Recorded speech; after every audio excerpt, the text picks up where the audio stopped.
Sandra was searching for something more than just love. She wanted a love that quickened her heartbeat and made her head spin. Before meeting the one she believed was perfect, Sandra had 3 boyfriends. The first was Tundi. He was gentle and kind. Every morning he sent her a good morning, my sunshine message, and every night he called to say, "Sleep well, my star." He opened doors for her and gave small but heartfelt gifts. He never looked at other girls, but Sandra wasn't satisfied. One day she confided in her friend, "Tundi is too loyal, too soft. He never gives me a reason to cry or feel jealous. How will I know he's a real man if he never cheats once in a while? Love isn't supposed to be this quiet." Her friend's eyes widened, but Sandra insisted, "He loves you, doesn't he?" "Yes," Sandra replied, "but love isn't just sweet words. It should come with pain sometimes. That's how you know it's deep." So she left Tundi. Then she met Musa. He spoke softly, his voice a quiet melody. He never raised it, not even once. When Sandra was upset, he listened. When she cried, he wiped her tears. He dreamed aloud about their future, but still, Sandra was unhappy. One night, laughing with friends, she said, "Musa isn't a man. He can't even raise his voice. A real man should shout or slap me lightly, make me cry and beg. Then I would feel something. But he just keeps saying sorry like a parrot. I don't feel anything." Her friend asked, "But he respects you, isn't that enough?" Sandra shook her head. "Respect is good. But where's the passion? Where's the fire? Love should shake your chest, not massage it." So she left Musa too. The third was Ibuka, the gentlest of them all. He carried her bag to the market and helped her cook. When she made mistakes, he'd say, "It's okay, my dear." Even when Sandra raised her voice, Ibuka smiled and apologized. Yet, Sandra was still not happy. She told her friend, "He can't even slap me or send me away, then call me back crying. How can I feel like a real woman in love if he doesn't know how to break my heart and then fix it? A man should be strong, not always soft." Her friend looked worried. "Sandra, are you sure that's love?" "Yes," she said. "A woman must suffer a little to enjoy a lot." And so, one by one, she pushed them all away. Tundi, Musa, Ibuka, all good boys with kind hearts, trying to love her right, but she wanted something different. Then she met Mark. That's where the real story began. Tall like an Iroko tree, broad-shouldered like a hunter's drum, his eyes didn't laugh, they burned like fire, ready to strike. His voice was deep, and when he spoke, even silence listened. He didn't call her every night, nor send sweet messages. He didn't beg or chase. On their first meeting, Sandra said, "Good afternoon." Mark just nodded and walked away. Her heart leapt. The next day, Mark came to her shop. He dropped a nylon bag full of fruit and said, "You're too beautiful to buy bananas by yourself," then left before she could reply. Sandra stood frozen, hands cold, stomach fluttering. Days passed, and Mark appeared and vanished like thunder. Some days he made her laugh with jokes. Other days, he sat quietly watching her. No begging, no pleading, no apologies, just presence and power.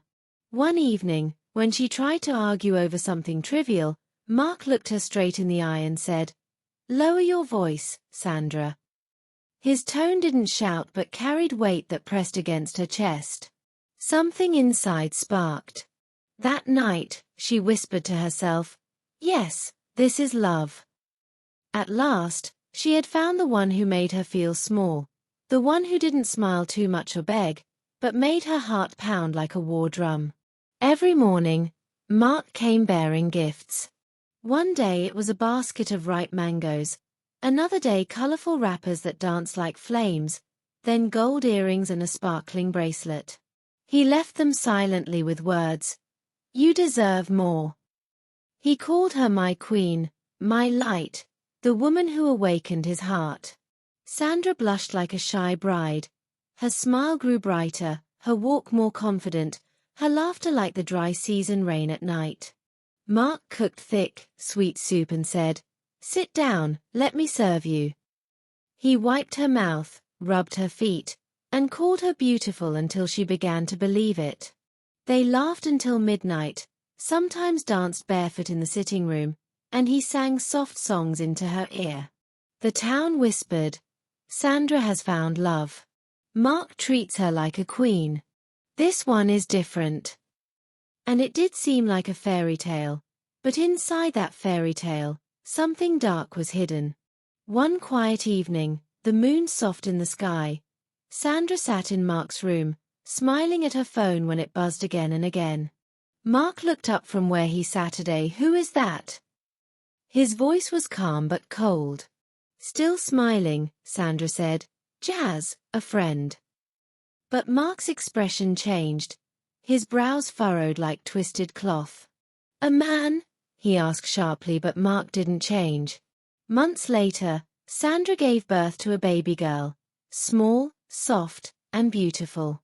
They named her Elizabeth. Her eyes sparkled like stars, and her laughter chimed like a bell. For a moment, Sandra smiled again. She kissed Elizabeth's tiny feet and sang lullabies, feeling her heart fill with warmth. Yet, Mark's anger only grew louder and hotter. He shouted over food, over salt, even when Elizabeth cried at night. He slammed doors and broke plates. Sometimes, Sandra held the baby close and sat in a corner until dawn.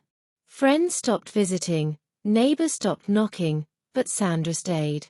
She looked at her daughter and whispered, "This is love. Love isn't easy." She believed her pain was proof of love, that enduring made her strong.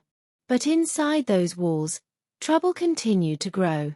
One bright afternoon, the air sweet and the sky clear, Sandra walked through the market humming softly, basket in hand.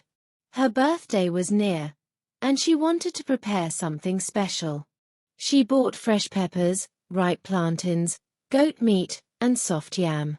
"Let me surprise him," she thought with a smile. Even the traitor smiled with her. She returned home early, the house quiet, Elizabeth with her aunt. Sandra tiptoed inside, her heart beating like drums. She opened the kitchen door, dropped the basket, then moved toward the bedroom.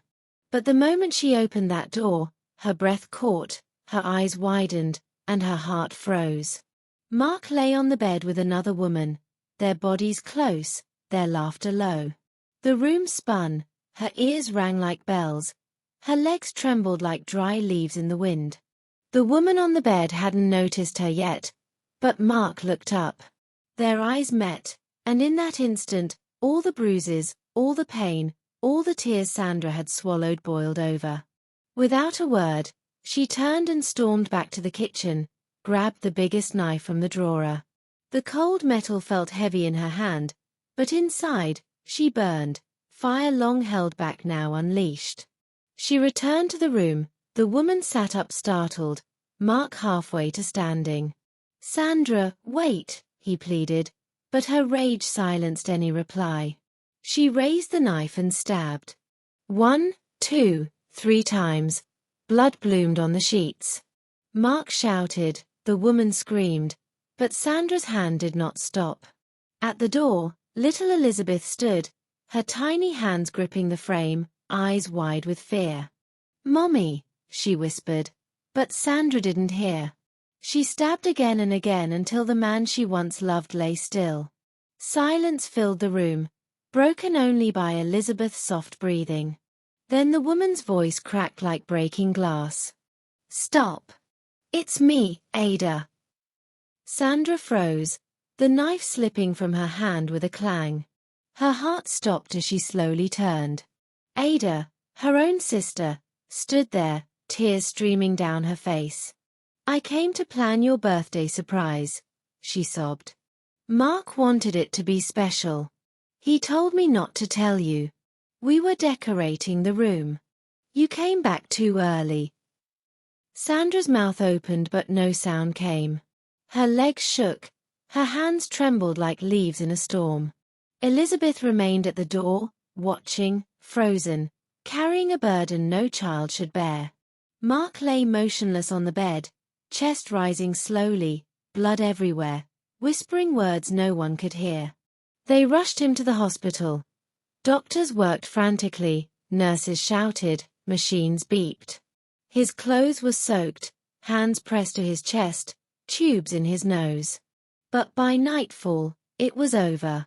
Mark was dead. Just like that, the man who gave gifts, who shouted, who laughed, who hurt, was gone. Sandra sat alone in the waiting room, her hands trembling, heart broken wide open. The police came, men in black, placing chains on her wrists like an animal being led to market. She didn't resist or speak, walking with them like a shadow that had lost its body. In court, the judge looked at her and declared, "You took a life. Now yours will remain behind bars." Life imprisonment. The gavel struck with finality. Elizabeth was sent to live with her uncle in another town. Holding her doll, she glanced back one last time.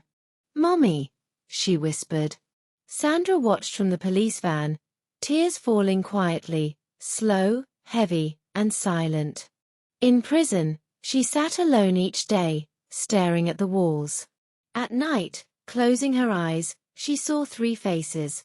Mark laughing beneath mango trees, Ada crying on that bloody bed, and Elizabeth standing at the door, watching her mother break apart. Sometimes she wept, sometimes rocked like a child. Outside, in Abia town, people whispered the story in front of shops, shaking their heads. "She loved him too much," one said. "But love without peace," another added, "will burn everything."